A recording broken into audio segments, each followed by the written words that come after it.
The Centers for Disease Control and Prevention now says everyone who returns to the U.S. from West Africa will be monitored for 21 days, the incubation period for the virus. That announcement coincided with the first day on the job for the new White House Ebola coordinator.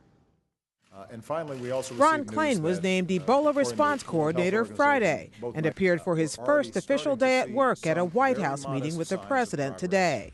What we're seeing is that the public health infrastructure and systems that we are now putting in place across the board around the country should give the American people confidence that we're going to be in a position to deal with any additional cases of Ebola that might crop up without it turning into an outbreak. Among the changes in the U.S. response to the crisis, security workers at 5 major U.S. airports are now screening passengers from Liberia, Sierra Leone, and Guinea. And new monitoring announced today begins Monday in New York, New Jersey, Pennsylvania, Maryland, Virginia, and Georgia. They are the destinations of 70% of travelers from West Africa's Ebola zone. Meanwhile, an American freelance cameraman who contracted Ebola in Liberia was discharged today from a hospital in Omaha, Nebraska. Doctors say Ashoka Mukpo is cured. There's no greater reward than to take a patient with a critically ill, serious medical illness and make them better, and we've done that. But a new scare arose Tuesday in Newark, New Jersey, as ambulances raced to the airport to pick up a Liberian man reported to be showing symptoms of Ebola.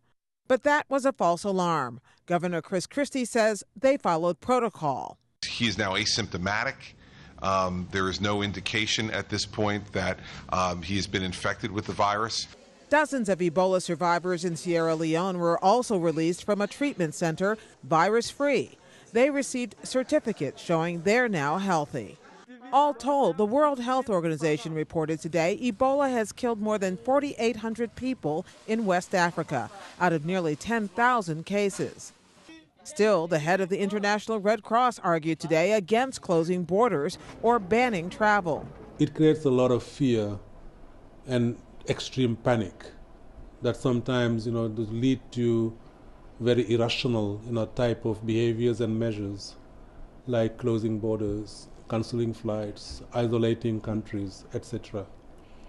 And those are no solutions.